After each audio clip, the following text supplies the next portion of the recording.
Assalamualaikum warahmatullahi wabarakatuh.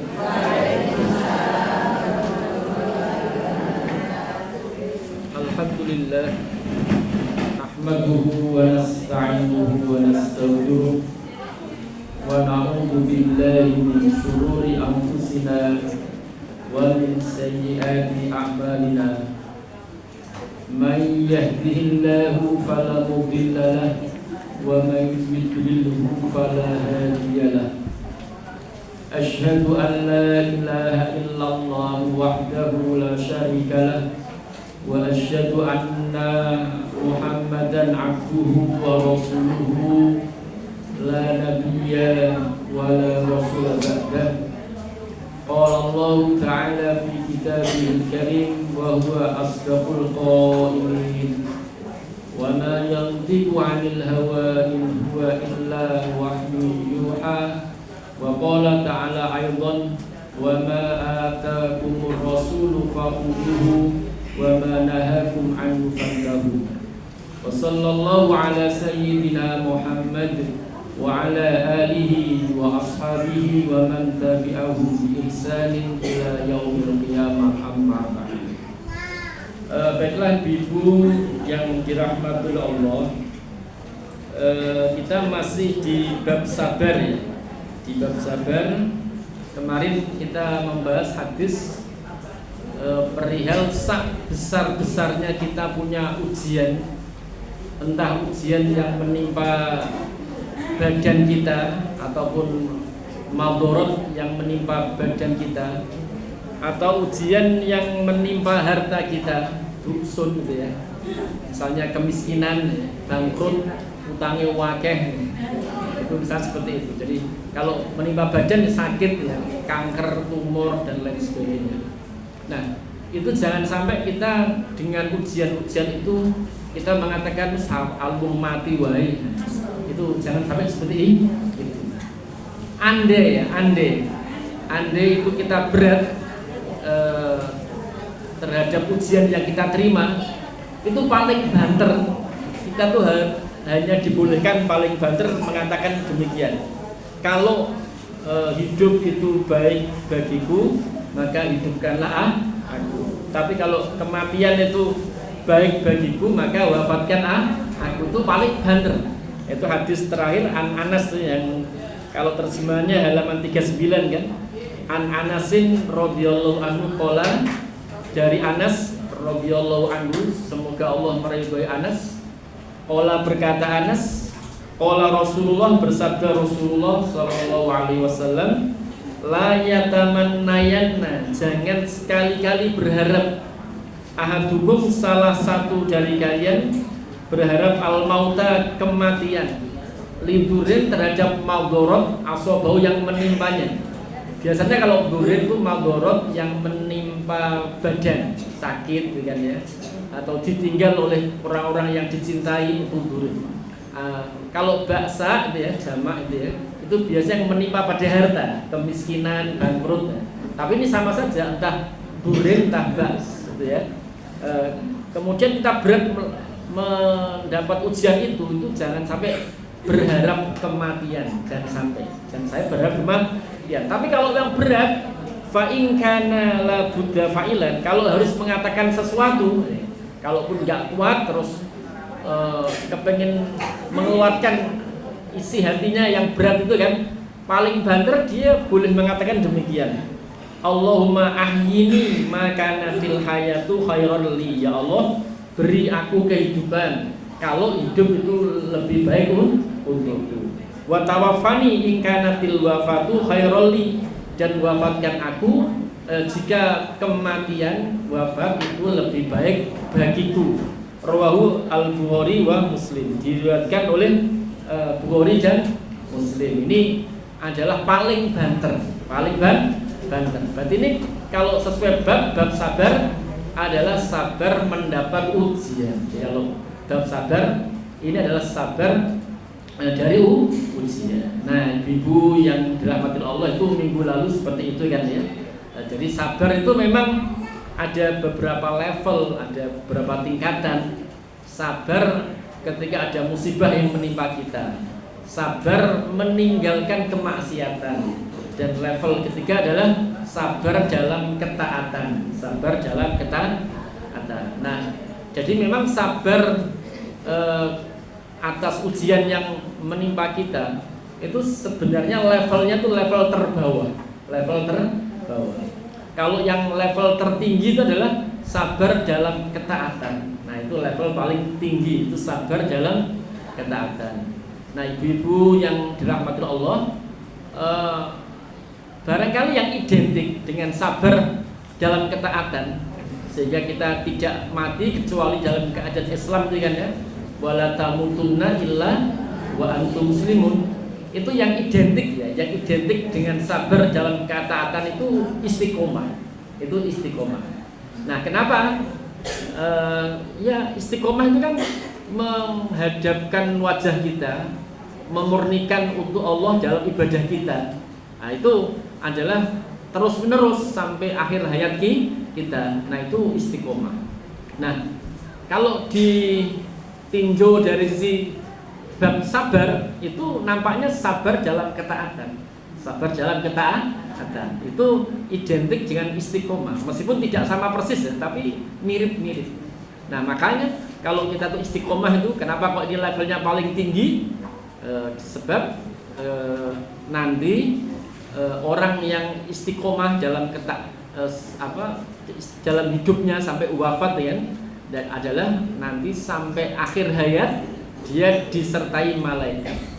Innal ladzina qalu rabbunallahu tsumma istaqamu tatanazzalu alaihimul malaikatu alla taghafu wa la tahzanu. Jadi nanti sampai dia akhir hayatnya itu disertai malaikat. Malaikat mengatakan jangan takut, jangan sedih. Beri kabar gembira untukmu surga yang telah dijanjikan. Nah, itu makanya kan sabar dalam ketaatan itu nampaknya adalah identik dengan istiqomah, dan itu levelnya paling tinggi, Nah, adapun sabar tadi yang karena musibah yang menimpa kita, baik maldorot yaitu menimpa badan atau menimpa harta, itu memang menurut Al-Ghazali itu levelnya level paling rendah. Justru yang paling tinggi adalah sabar dalam ketaatan.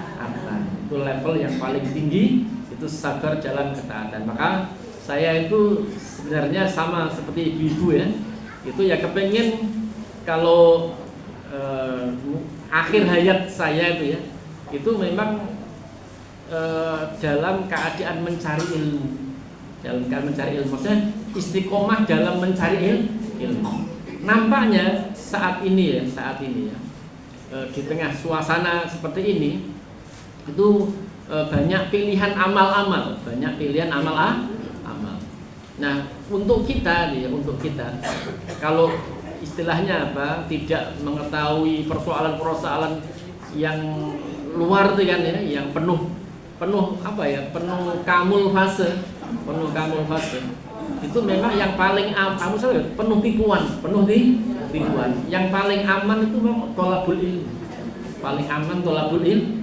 Namanya tuh saya kadang-kadang dalam hati tuh batin ya, semoga akhir hayat saya itu adalah mencari ilmu, tetap mencari ilmu. Nah, jadi sabar dalam ketaatan. Nah, di antara taat itu mencari ilmu. Kalau sholat kan insya Allah semua kita sholat. Tetangga-tetangga kita juga semua insya Allah rajin ke masjid, ya kan? Yang baik-baik tentunya ya. Yang itu rajin. Tapi kalau yang thalabul ilmi ini jarang. Makanya saya juga kepengen seperti ibu-ibu akhir hayatnya itu memang thalabul ilmi. Nah, thalabul ilmi. Jadi sabar dalam ketaatan. Ketaatan macam-macam, apa yang kita pilih? Yang paling memungkinkan untuk saat ini itu thalabul ilmi. Sedangkan Nabi mengatakan siapa menempuh satu jalan, dia cari ilmu dalamnya, maka Allah akan memudahkan untuknya jalan ke surga. Jadi thalabul ilmi itu satu kewajiban, satu jalan ke surga. Nah, kalau kita istiqomah, sabar dalam ketaatan, yaitu ketaatan di dalam menuntut ilmu, itu insya Allah pintu surga itu terbuka untuk kita. Nah, ini level sabar paling tinggi itu menuntut ilmu. Coba kalau pengajiannya misalnya diganti Ahad pagi, nah, aku pilih pengajian pilih Car Free Day, agak berat gitu kan. Untung jadwalnya itu enak, Senin gitu ya. Coba kalau jadwalnya itu pas Car Free Day, pilih mana? Nah, itu begitu. Makanya menuntut ilmu tuh memang berat. Itu berat sekali. Dan kalau kita istiqomah, nah istiqomah itu termasuk sabar. Nah, dan levelnya lebih tinggi dibanding sabar dalam musibah. Apakah ada kaitannya antara musibah yang menimpa kita dengan menuntut ilmu? Itu insya Allah ya. Kalau kita menuntut ilmu itu kan juga banyak ujian. Nah, ini adalah pengganti ujian-ujian yang mestinya menimpa kita, menimpa harta benda, menimpa badan kita. Nah, diganti kesulitan untuk menuntut ilmu. Nah, jadi ini mengganti. Semoga saja kita ada kesulitan mencari ilmu itu kan butuh effort ya, butuh tenaga. Nah, kesulitan mencari ilmu itu semoga pengganti dari cobaan yang menimpa kita, yang menimpa harta kita, yang menimpa badan kita. Nah, jadi begitu. Jadi alhamdulillah amati itu begitu ya. Ini memang hanya pengamatan saja. Saya mengamati anggota pengajian yang meninggal akhir hayat di Langgar Winongan ataupun di Langgar Jenengan gitu kan ya. Mungkin juga ada di sini juga ya. Kemarin ada bendahara katanya meninggal, bendahara wanita Islam juga ya. Nah, itu kan dalam keadaan istiqomah dia ngurusi satu kegiatan. Nah, itu sakitnya lama atau gimana ya? Itu kan enak kan? Jadi dia juga ngurusi kan kangelan. Butuh ini, butuh kesabaran. Nah, itu barangkali itu mengganti kesulitannya. Pengganti kalau dia misalnya tidak ngurusi itu mungkin dia sakit atau apa, tapi diganti hal yang lebih mudah karena nuntut ilmu. Nah, itu saya bukan tidak dalil bukan, tapi hanya pengamatan beberapa bapak-bapak yang di Semen meninggal itu kok rata begitu. Termasuk mbah saya juga begitu. Mbah saya itu juga sebagai orang kampung ya, itu ngaji sama kiai itu ya sampai sepuh, sampai usia hampir 90 masih ngaji terus meninggalnya tuh kepleset, hujan-hujan berangkat kepleset, terus dia sakit sebentar itu terus meninggal. Tak amati memang begitu, wallahu a'lam bishawab. Makanya nuntut ilmu itu butuh kesabaran, dan semoga kesulitan dalam menuntut ilmu adalah ya memang Allah tidak menjadikan diri kita sakit terus diuji, tapi diganti dengan kesulitan menuntut ilmu, dan itu lebih mudah karena kita mencari sesuatu yang mulia, yaitu menuntut ilmu. Nah, kalau kita sabar dalam menuntut ilmu berarti adalah sabar yang levelnya tertinggi, yang levelnya paling tinggi. Nah, baik itu nambah keterangan di bulan lalu. Nah, sekarang kita tambahkan hadis Sulaiman bin Surat gitu kan ya. Halaman 40. Kalau tempat saya 40, enggak tahu kalau di tempat ibu-ibu. Nah, ini saya bacakan dulu ya. An Sulaiman bin Surat, dari Sulaiman bin Surat radhiyallahu anhu, qala, berkata Sulaiman, kuntu adalah aku jalisan duduk ma'an Nabi, bersama Nabi Muhammad sallallahu alaihi wasallam. Jadi begini, Nabi itu memberi ilmu itu kadang-kadang adalah formal, maksudnya terjadwal, itu kadang-kadang begitu. Namun bisa jadi Nabi memberi ilmu itu suasananya non formal. Jadi misalkan ada sahabat bertemu terus ngobrol kan ya, tapi ngobrolnya Nabi itu tentang ilmu. Nah, makanya ini adalah aku duduk bersama Nabi Muhammad sallallahu alaihi wasallam. Ini non formal. Nah, kemudian yang namanya non formal kan ya, suasananya non formal, suasana santai. ya orang-orang yang di depan Nabi itu ya juga ada di antara orang-orang yang di depan Nabi itu juga ada 2 orang yang berperkara, berselisih. Nah, kebetulan pas Sulaiman bin Surad itu di majelis Nabi, duduk bersama Nabi, itu di depan Nabi dan Sulaiman ada di situ, itu ada 2 orang berselisih. Nah, karena berselisih kan ya, ada namanya emosi. Emosi. Nah, emosi itu berarti kan setan masuk ke dalam tubuh manusia. Jadi setan itu memang bisa masuk tubuh manusia melalui aliran darah. Nah, ini ada 2 orang berperkara emosi. Nah, karena emosi tidak terkontrol, saling mencaci. Nah, warajulani yastabbani.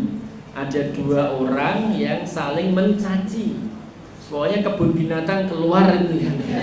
Namanya mencaci, saling mencaci. Memang tidak disebutkan mencaci kayak apa, dan memang tidak perlu disebutkan. Jadi memang yang orang menceritakan itu tidak harus detail, cukup disampaikan pokok masalah, pokok persoalan. Jadi tidak perlu ngomong ini. Tidak. Mungkin itu nanti kalau disampaikan detail itu berlawanan dengan etika. Tapi nampak orang ini emosi, emosi. Buktinya emosi, sing siji abang ireng. Dan wa ahaduhuma, salah satu dari keduanya, qad ihmarra wajhuhu, wajahnya itu memerah. Kalau bahasa Jawa abang ireng. Raine sampai abang ireng. Terus yang satunya apa itu? Wan tafakhat audajuhu, di yang satunya wabang ireng, kemudian urat-uratnya itu, otot-ototnya itu membesar ya. Wan tawat dan secara harfiah itu kayak melembung audaju, urat-uratnya. Kalau bahasa kita ototnya metu kabeh. Mripate abang ireng, ototnya metu kabeh. Nah, itu kan menunjukkan omongannya macam-macam kan. Wong mripate abang ireng, ototnya metu kabeh. Nah, Nabi melihat itu. Di sampingnya ada Sulaiman bin Surad. Sulaiman menceritakan. Nah, faqala Rasulullah, maka berkata Rasulullah sallallahu alaihi wasallam, ini sesungguhnya aku la'alamu, sungguh mengetahui, kalimat lau qalaha, kalau dia mengucapkannya, la dhaba anhu, niscaya akan hilang darinya mayajidu, apa yang didapati dalam hati. Gondok semangkok. Ya, apa yang didapati dalam hati itu maksudnya gondok sak mangkok. Wah, semua dodone mengkap-mengkap gitu kan. Nah, nanti kalau dia mengatakan sesuatu, mengucapkan sesuatu, merapal sesuatu, dodone sing asale mengkap-mengkap dadi hilang. Yaitu apa? Lauqala, andai dia mengatakan a'udzu billahi minasyaitonir rajim. Aku berlindung kepada Allah dari setan yang dirajam. Dirajam itu dilempari. Secara harfiah dilempari, secara makna yang lain terlaknat. A'udzu billahi minasyaitonir rajim. Nah, kalau dia mengucapkan a'udzu billahi minasyaitonir rajim, dhahaba minhu, hilang darinya mayajidu, apa yang didapatinya, yaitu gondok sak mangkok tadi ya, itu hilang kalau dia ucapkan a'udzu billahi minasyaitonir rajim, gitu kan. Faqalu, lalu mereka berteriak lalu kepada orang tadi yang berselisih tadi, yang merah padam wajahnya ya, ototnya gemetu kabeh. Orang-orang mengatakan innan nabiyya, sesungguhnya Nabi Muhammad sallallahu alaihi wasallam qala, berkata, ta'awudlah engkau, mohon perlindunganlah engkau billahi, kepada Allah, minasyaitonir rajim, dari setan yang terrajam, yang dirajam, setan yang dilempari. Makna harfiahnya, makna majaznya adalah setan yang terlaknat, dijauhkan dari laknat Allah. Rawahul Bukhari wa Muslim, diriwayatkan oleh Bukhari dan Muslim. Nah, baik, ibu-ibu yang dirahmati Allah, sekarang kita lihat yastabbani, saling mencaci, saling mencaci. Nah, kemudian kalau bentuk masdarnya itu namanya sibab. Sibab itu hal mencaci.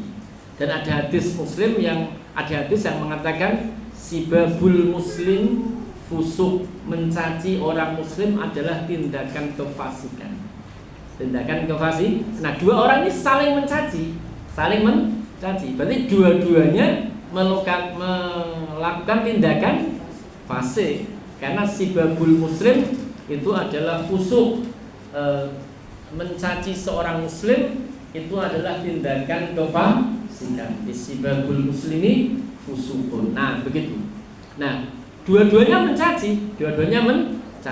Berarti dua-duanya itu melakukan tindakan kefasikan. Karena tadi dua orang tadi adalah disebutkan yastabbani, dua-duanya mencaci.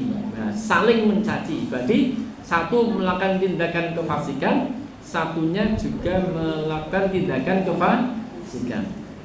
Kalau diterus-teruskan,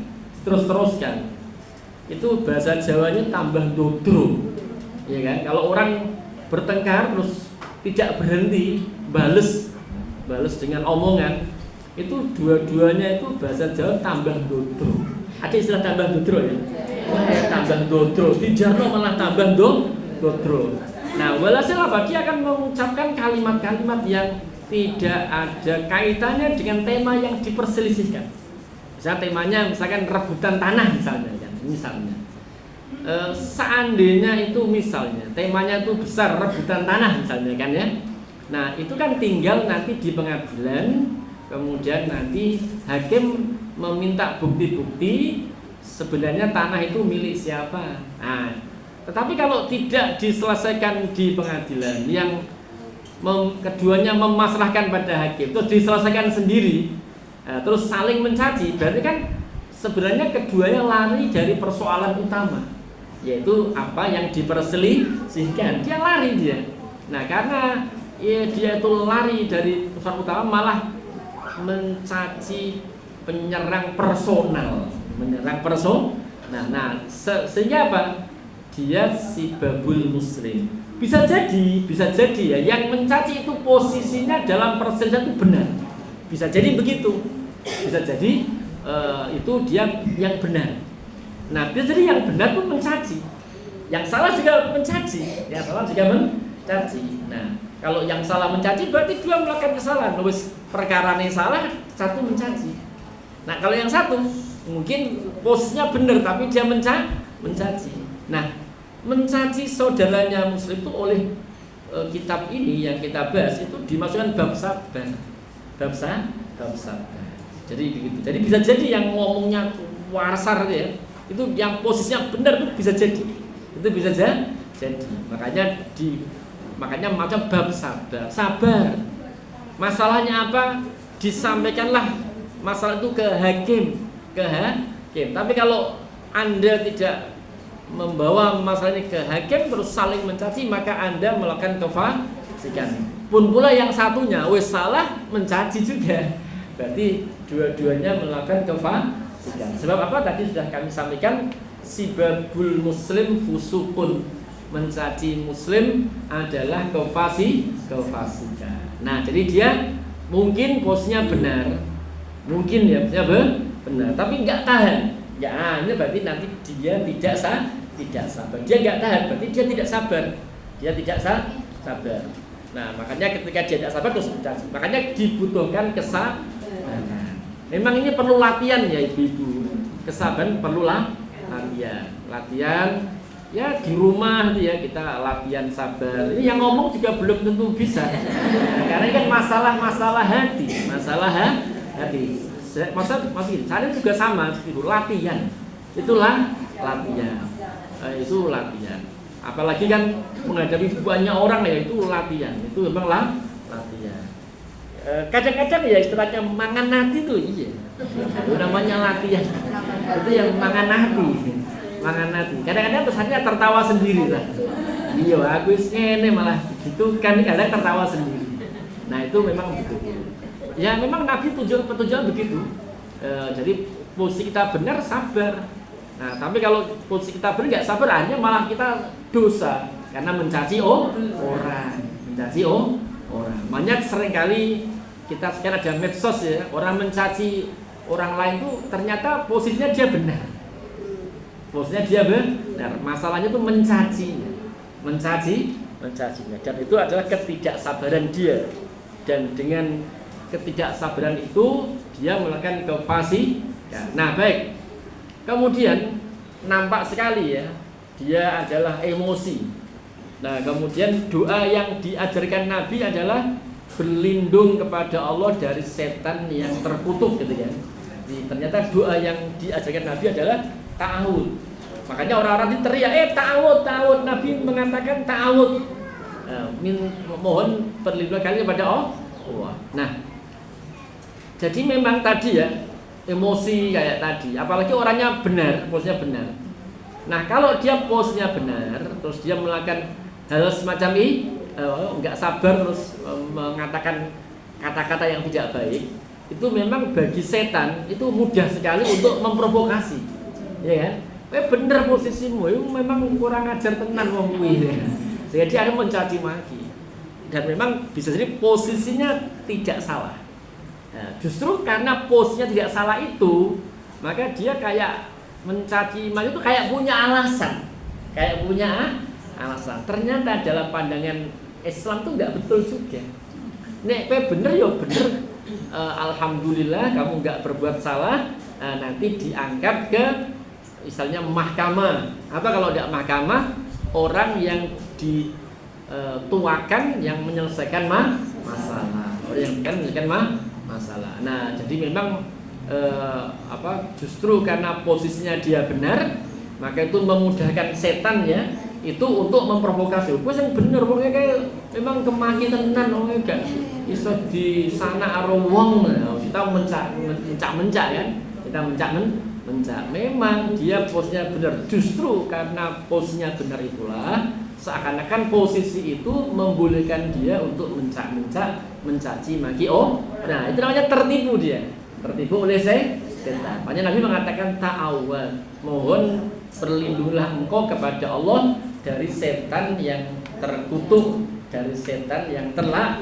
Nah, berarti kalau begitu memang ada setan yang masuk ke tubuh kita, yaitu tadi sudah kita singgung, yaitu melalui aliran darah. Makanya ya kita ta'awud. Nah, baik ibu-ibu yang dirahmati Allah, ada hal lain selain ini kan ya, yaitu ada hal lain yang disampaikan oleh Nabi kaitannya dengan hal ini adalah kalau posisi kita pas di dalam hati kita itu ada sesuatu yang besar ya, kita ingin menumpahkan. Nah, kalau kita berdiri duduklah.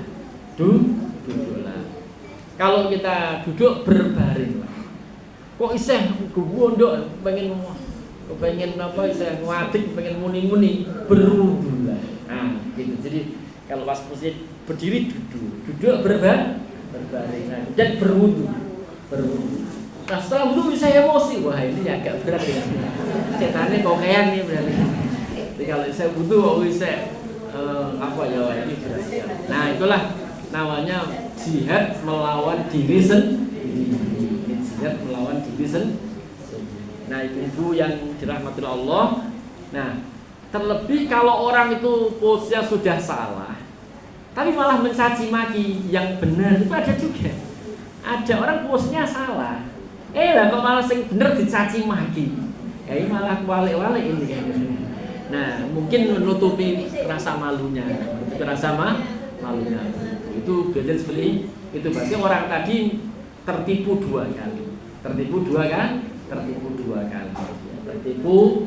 Dia tidak mengakui kesalahan yang dilakukan, Untuk menutupinya itu dia rekamen marah. Makanya zaman sekarang itu sering kadang-kadang misalnya ada orang ditagih utang wis wae bayar. Katanya orang begini, sing ditagih luwih galak ternyata. Sing ditagih luwih galak daripada yang nagih. Sehingga itu orang tertipu. Dan orang tadi itu sebenarnya memanipulasi keadaan, memanipulasi situasi keadaan, memanipulasi situasi. Sehingga apa ya, dia melakukan hal itu. Berarti orang tersebut itu berarti dia kesalahannya dua. Sudah pertama ya, dia sebenarnya menghindar dari kewajibannya, mengambil hak orang. Yang kedua malah tambah mencaci orang lain. Itu kesalahannya dua. Nah, baik, bisa jadi hal ini ya, bisa jadi hal ini karena emosi nggak terkendali, bisa jadi itu dua-duanya ngangkat senjata.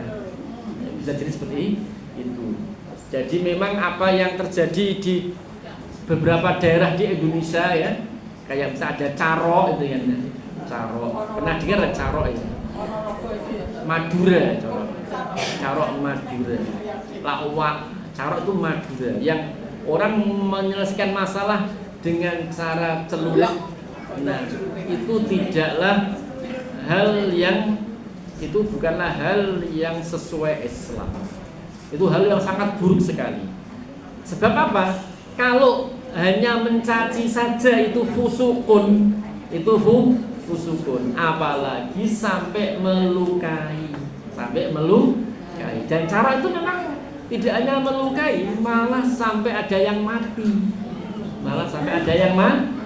Jadi bagaimanapun juga tradisi carok tersebut itu tidak dibetulkan. Sebab orang emosi, terus emosi dia mencaci maki, itu saja nggak dibetulkan. Apalagi kok sampai angkat senjata, itu tidak dibetulkan sama sekali. Jadi tradisi kita tuh ada namanya carok ya, dan namanya carok. Jadi carok seperti yang kita lihat di media ya, itu adalah sesuatu yang jauh dari nilai-nilai Islam. Makanya beberapa waktu yang lalu ada carok di Madura. Itu kan ulama-ulama berkumpul, kiai berkumpul, jangan sampai terjadi lagi. Kebetulan di Madura itu ada ulama terkenal ya, namanya Kiai Khalil. Orang nyebut Syekhona Khalil dari Bangkalan. Itu dihormati sak Madura. Oleh orang dihormati sak Madura, menghormati yang namanya Kiai Khalil Bangkalan. Nah, sampai mengatakan demikian, ini Mbah Khalil ya ora ridho begitu.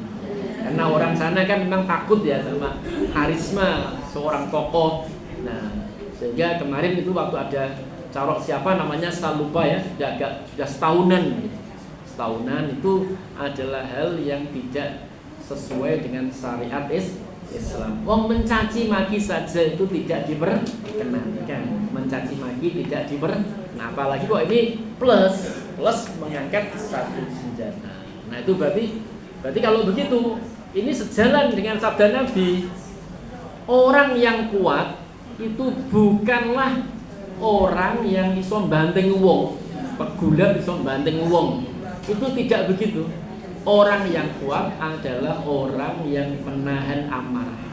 Nah, jadi bukan orang yang kuat tuh iso banting wong, tidak begitu. Tapi orang yang kuat adalah orang yang bisa menahan amarahnya. Nah, baik, memang ya nengati gak penak. Saya kemerokok dan sebagainya. Kalau punya benar. Nah, itulah letak.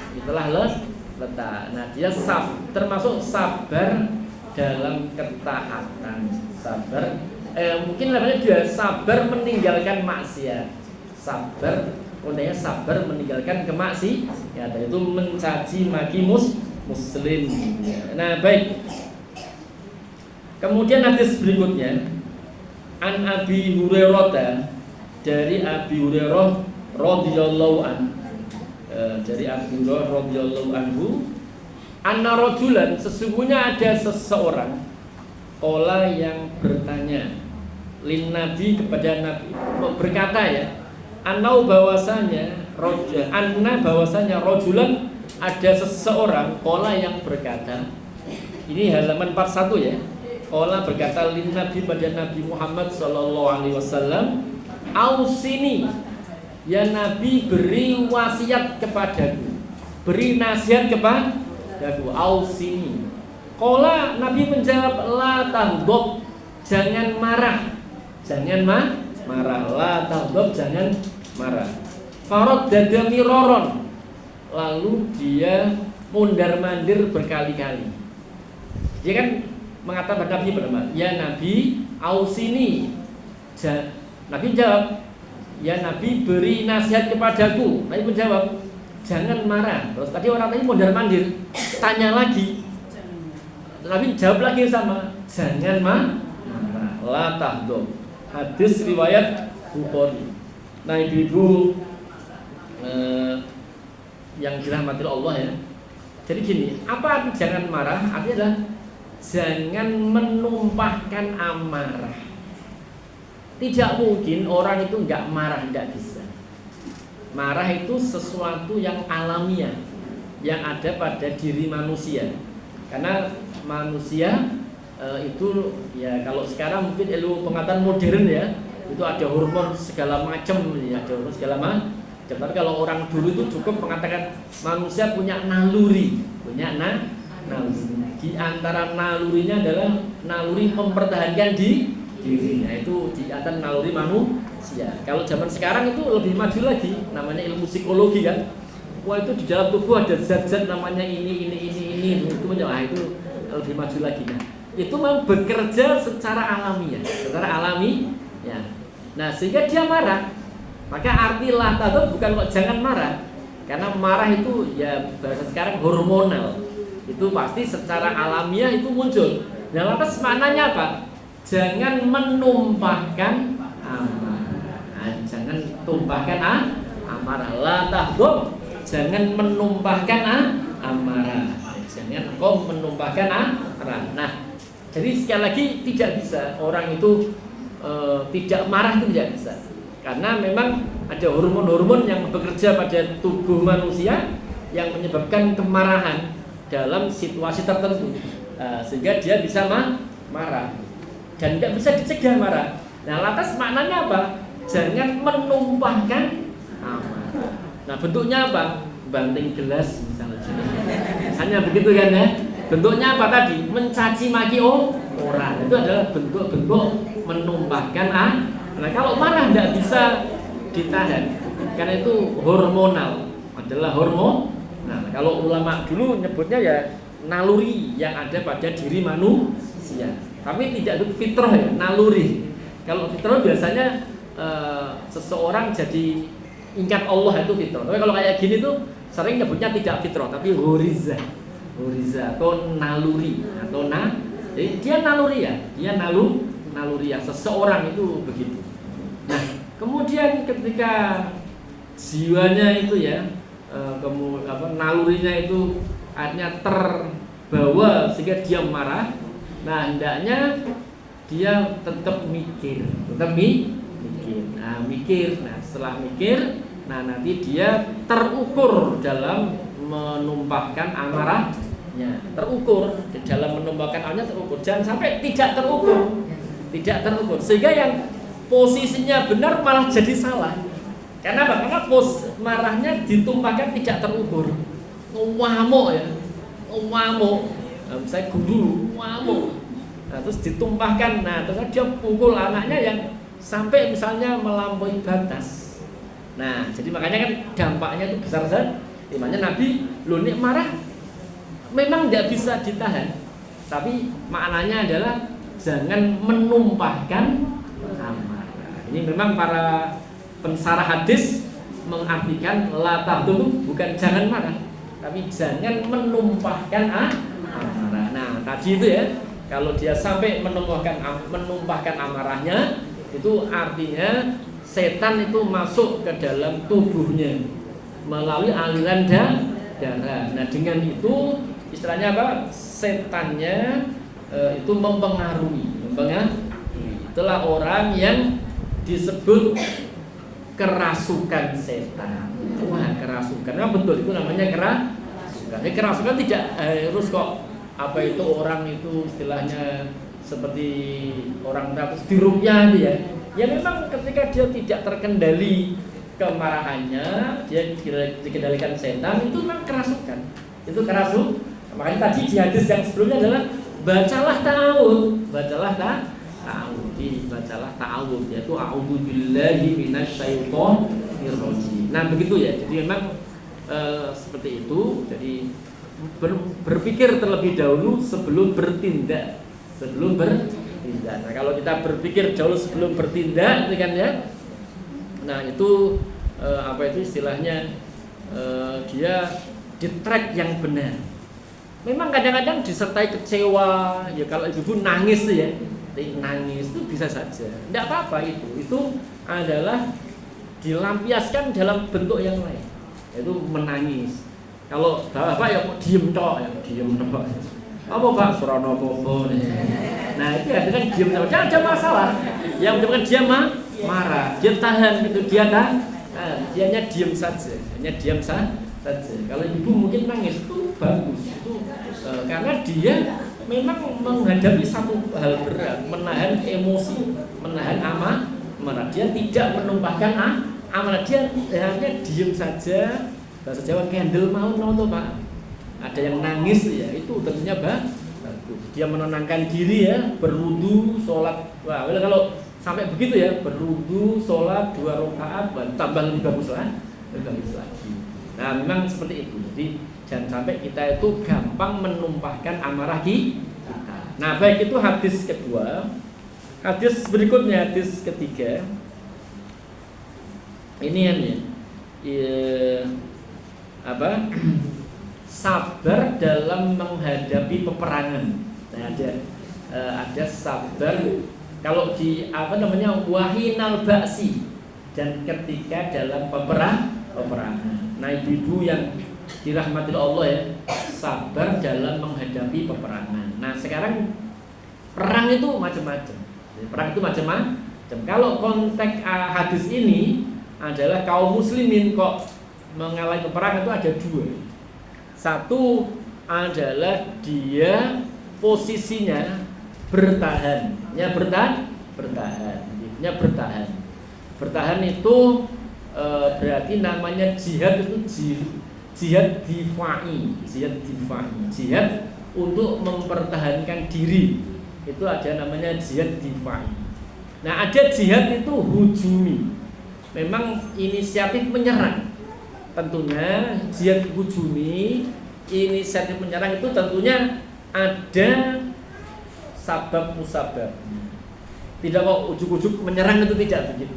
Tapi ada sebab musababnya, sehingga memang secara syariat dibolehkan untuk menyerang duluan. Nah,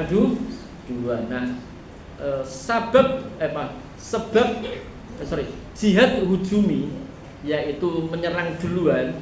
Dalam sejarah itu perang Badar itu memang jihad hujumi, yaitu menyerang duluan. Tapi ada sebab musababnya.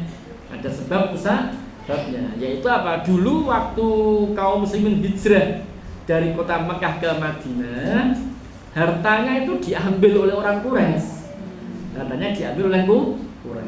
Nah, maka ada beberapa sahabat berpikir, dulu waktu kita hijrah dari kota Mekah ke Madinah, harta kita banyak dirampas oleh orang Quraisy. Nah, kemudian ada gagasan, ada ide. Nah, kalau begitu kita harus ngambil harta kita. Nah, caranya gimana? Orang Quraisy dagang. Nah, kita cegat perdagangannya. Nah, ketika orang Quraisy mendapat informasi dagangannya dicegat, maka orang Quraisy itu istilahnya apa? Ngasih kabar, maksudnya kafilah dagang Quraisy ngasih kabar ke Quraisynya. Nah, terus orang Quraisy yang di Mekah menyiapkan pasukan lengkap.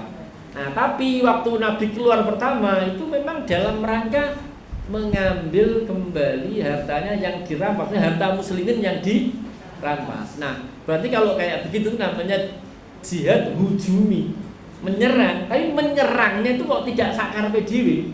Oh, pengen nyerang, oh enggak begitu. Harus ada sebab-sebab syar'inya.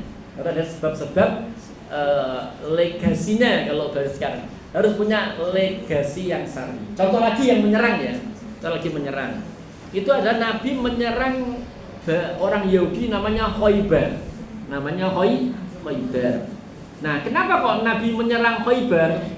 Waktu pagi tiba-tiba pasukan Islam datang ke Khaybar, mereka disergap kan ya. Itu karena ada kabar bahwa Khaybar itu melakukan perjanjian rahasia dengan orang Mekah yang musyrik. Setelah perang Khandaq selesai, kemudian pemikir-pemikir ke Mekah sama pemikir Yahudi menyimpulkan, kenapa kok perang Khandaq atau perang Ahzab itu gagal, padahal sudah kumpul banyak orang ya, untuk menyergap Muhammad di kota Madinah, tapi kok nggak jadi, kok gagal. Itu keduanya tuh menganalisa begini, itu karena apa? Karena terlalu banyak sekutu. Nah, ketika terlalu banyak sekutu, yang usul kebanyakan. Nah, ketika yang usul kebanyakan tidak kompak, makanya kalah. Nah, itu seperti itu. Nah, setelah itu mereka menyadari kalah dalam perang Khandaq, artinya mereka pergi, terus mereka membuat perjanjian rahasia antara orang Khaybar sama orang Quraisy. Nah, kemudian Nabi mengambil langkah untuk mengikat orang Quraisy dengan perjanjian Hudaybiyah. Nah, kemudian Nabi menyerang sendiri Khaybar. Nah, itu mulai, Bang. Itu namanya jihad hujumi. Jihad menyerang. Tapi tidak kok jihad hujumi itu ujuk-ujuk menyerang sakarepe dhewe, itu tidak kan. Nah, tapi ada sebabnya. Nah, jihad yang kedua jihad difai. Jihad untuk bertahan. Contoh perang Khandaq itu bertahan. Nah, ibu-ibu yang dirahmati Allah, nah dalam jihad itu memang ada derita. Nah, kaum muslimin diperintahkan untuk sabar ketika menghadapi musuh. Nah, ini jihad orang Islam ya, sabar dalam menghadapi musuh. Ini cerita ya, an Abdullah bin Abi Aufa, dari Abdullah bin Abi Aufa radhiyallahu anhuma. Anna Rasulullah, sesungguhnya Rasulullah sallallahu alaihi wasallam fi ba'di ayami, di sebagian hari-hari Nabi, allati laqiya fil adwa, yang Nabi bertemu musuh di hari tersebut, intadhara, Nabi menunggu, hatta idza malatis syamsu, menunggu sehingga ketika matahari tergelincir, qoma fihim, Nabi berdiri di tengah mereka, salat zuhur. Wah, nunggu siang menyergap musuh. Nah, sampai zuhur Nabi sabar, qoma fihim. Terus faqala, lalu Nabi berceramah setelah sholat zuhur, berceramah, ya ayyuhan nas, wahai umat manusia, la tatamannau liqa'al adu, jangan engkau berharap bertemu dengan musuh. Nah, sehingga ada pepatah, musuh pantang dicari, tapi kalau musuh datang enggak boleh pergi. Itu semboyannya gitu ya. Kalau kan memang begitu, Nabi mengatakan la tatamannau liqa'al adui, jangan engkau berharap bertemu dengan musuh. Makanya nanti ada semboyan orang-orang kita, musuh pantang dicari. Tapi kalau musuh datang enggak boleh pergi. Nah, itu seperti itu. Nah, ini konteksnya perang dalam Islam. Dalam Islam itu begitu, harus kesabaran. Nah, Nabi sabar tuh sampai mata tergelincir, itu sabar. Menyergap musuh sabar. Was'alullaha al-afiyah. Jadi jangan berharap ketemu musuh, justru minta keselamatan kepada Allah. Was'alullaha, dan mintalah kepada Allah al-afiyah, keselamatan. Afiyah itu sebenarnya gini, orang terhindar dari luka-luka, itu namanya afiyah. Makanya ada kata-kata sehat wal afiyah, itu nggak ada lukanya, nggak kesandung, nggak tiba, nggak kecelakaan, itu namanya afiyah. Sehat wal afiyah. Nah, itu memang akar katanya sama mirip dengan wa'fu. ampuni aku, ini mirip-mirip. Ya, kalau itu bisa berarti selamatkan aku dari kemalangan dan ampuni aku. Nah, itu mintalah pada Allah al-afiyah, keselamatan. Nah, kemudian faida laqituhum fasbiruna. Tapi kalau ketemu musuh sabarlah. Jadi tidak berharap ketemu musuh, tapi nek ketemu musuh bersabarlah. Nah, wa'lamu, dan ingatlah oleh kalian annal jannata, sesungguhnya surga tahta dhilalis suyuf, itu di bawah kilatan pedang. Nah, jadi memang bagi muslim kalau mengharuskan berjihad karena surga di bawah kilatan pedang. Sebab begini ya, sebab dengan peperangan itu kan kalau orang kafir berperang itu kan sejak zaman dulu ya sampai sekarang itu mesti golek kekayaan, dan dia tidak peduli orang lain jadi korban. Nah, kita muslim melindungi orang teraniaya. Makanya wajar kalau disebutkan surga di bawah kilatan pedang, karena orang non muslim ingin mendapatkan sesuatu, kejayaan, kekayaan. Nah, ketika dia ingin mendapatkan suatu kejayaan, kekayaan, dia tidak segan-segan untuk menindas golongan yang mana. Ketika muslim membantu itu kan berjihad kan. Nah, makanya dikatakan surga itu di bawah kilatan pedang. Nah, itu.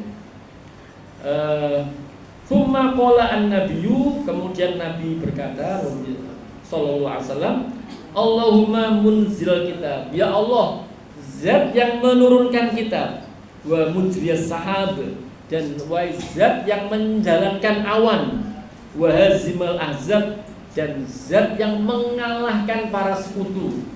Jadi kita itu tidak boleh kecil hati kalau hari ini ya semua orang di muka bumi itu menyerang saudara kita di Gaza, itu pasti satu saat adalah Allah akan mengalahkan mereka semua. Wa hazimal ahzab. Nah, cuman caranya kita belum tahu. Tapi memang dalam sejarah apa yang menimpa Gaza itu sebelumnya juga ditimpa muslim yang lain. Tapi akhirnya itu tetap memang Allah memberikan pertolongan. Ihzimhum, ya Allah kalahkan mereka, wansurna alaihim, dan tolonglah kami atas mereka. Ini konteksnya sabar dalam peperangan. Ada ibu-ibu ya, orang Gaza itu ya, itu ya Allah luar biasa ya, sabar dia, nggak makan beberapa hari karena diblokade. Nah, itu memang luar biasa. Makanya ini mumpung babnya itu ya, makanya saya sering mengatakan untuk hal ini, mbok kita itu ikutlah membantu gandum atau apa untuk saudara kita Gaza. Ini orang Indonesia, orang Malaysia, Turki itu alhamdulillah masih semangat. Ya memang yang nyampaikan Allah, memang di stop di jalan-jalan luar biasa, dikunci ya temboknya, itu dikunci. Nah ini kalau kita membantu ke ini yang resmi, maksudnya kayak Basnas atau lembaga-lembaga yang pakai akun resmi, jangan yang namanya perseorangan. Misalnya infakgandum.com, kayak gitu kan resmi. Sedangkan kalau resmi gitu biasanya ada audit dari pemerintah, diaudit. Tapi kalau yang tidak resmi kan kita tidak tahu. Kecuali kalau memang itu kita kenal ustadz yang memang lalu lalang ke Gaza, Solo, itu lain ya. Itu lain. Tapi kalau yang umum-umum itu ya kita yang pakai yang resmi-resmi. Nah, baik itu saya rasa ya, sabar dalam peperangan. Baik, 3 hadis alhamdulillah sudah kita kaji. Ini mungkin masih ada sedikit waktu, barangkali ada yang mau menambahkan 1-2 dipersilakan kalau ada. Ya monggo. Yes, ini dulu.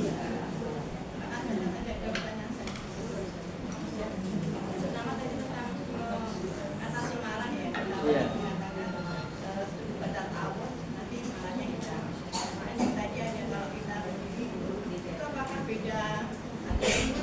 Ada apa? Ada perbedaan atau menurutnya. Yang kedua juga kalau ada posisi yang merasa kecewa begitu ya, sikap atau perilaku standar rigid dan yang membenarkan lirik yang isinya itu juga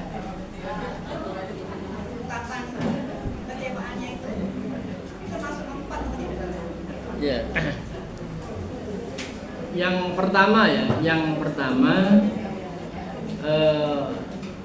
sebabnya beda-beda, tetapi intinya satu, sama-sama mengatasi marah.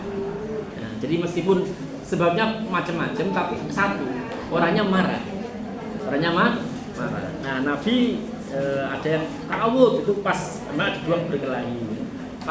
Kalau pas ini kan ada orang nampaknya marah, Nabi jangan marah dan sebagainya. Itu yang pertama. Jadi, tapi intinya semuanya. Nah, jadi tadi berdoa ya, ta'awud itu doa. Nah, doa itu memang sesuatu yang tidak berdiri sendiri. Doa itu ada usaha. Jadi kalau misalkan berdoa ta'awud, membaca a'udzubillah itu kan, itu tetap ada usaha secara dari orang untuk menenangkan diri sendiri. Nah, sambil membaca ta'awud. Jadi doa itu sesuatu yang tidak berdiri sendiri. Dia itu ada usaha, Nah, kalau wudu memang usaha. Wudu awalnya berdiri, duduk, terus tangan menggenggam, terus diginikan supaya tidak menggenggam itu kan ya. Nah, itu usaha. Nah, doa itu adalah tidak berdiri sendiri, dia ngikutin perbuatan. Nah, baik itu yang pertama. Yang kedua tentang politisi dengan ini ya. Memang ini agak riskan ya. Maksudnya begini, memang dosisnya harus tepat. Jadi tidak berlebih-lebihan. Cukup memang menyadarkan orang bahwa ada pemimpin yang dolim, yang dampaknya itu perlu dihentikan. Kan begini ya. Ada dampak yang belum selesai. Misalkan ada nama Sylvester Matutina misalnya. Ada ya? Ada. Matutina itu yang dia memfitnah Pak Yusuf Kala. Terus sudah ingkrah, dia dilakukan salah. Nah, terus tidak dihukum, tidak eksekusi. Nah, orang marah. Nah, marah kok belum ditindaklanjuti. Nah, itu ya memang terus saja nggak apa.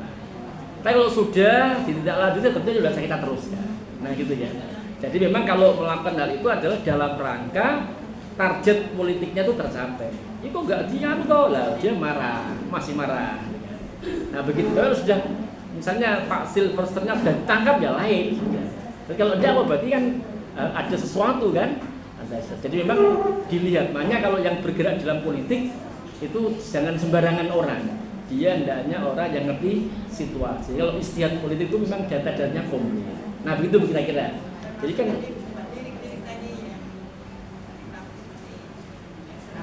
iya, kalau serakah dampaknya masih belum selesai, misalnya masih menguasai beberapa tambang sebagainya, ya itu terus saja.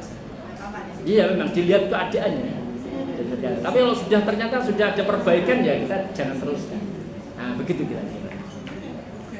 Jadi kalau ada anak itu kan ya dan sebagainya, itu konteksnya adalah kemungkaran yang dibuat.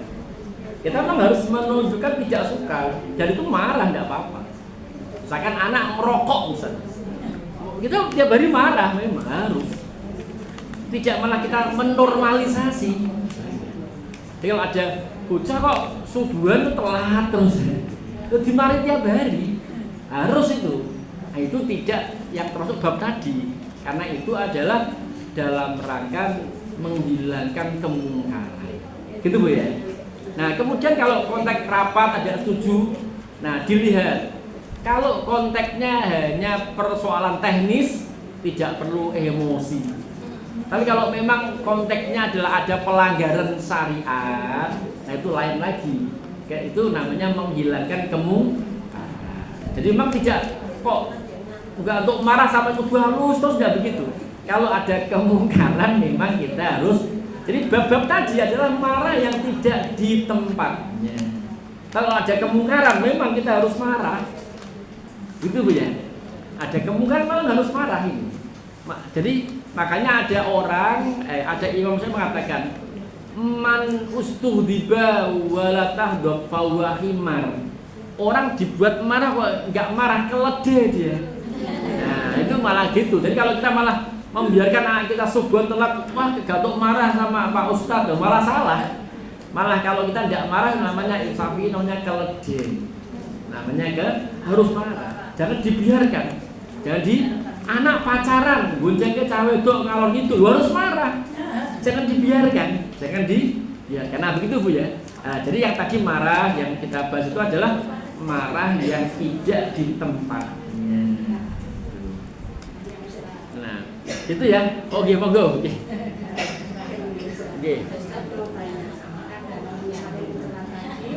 diam dan tidak memperdulikan langsung solusi ke sana. Yang ketiga, saat ini bagaimana pandangan Islam untuk kepentingan Islam dengan menyanyi dan berjoget dan sebagainya jadi tren instansi tidak baik. Terima kasih. Ya tentunya nomor 2 itu namanya tidak mensyukuri kemerdekaan, tapi malah mengkufuri kemerdekaan. Jadi mensyukuri itu tambah taat, tambah ketaatan. Nah itu yang kedua ya, itu jelas. Ya dosa tetap. Ya. Nah, ya kita kalau ikut-ikutan juga dosa juga. Nah itu yang kedua. Yang pertama tadi perlu apa lagi? Dia untuk memperdulikan. Oh, jadi nggak boleh. Jadi tadi itu orang marahnya jadi kalau menyelesaikan problem yang kita hadapi di hadapan hakim, nah itulah caranya.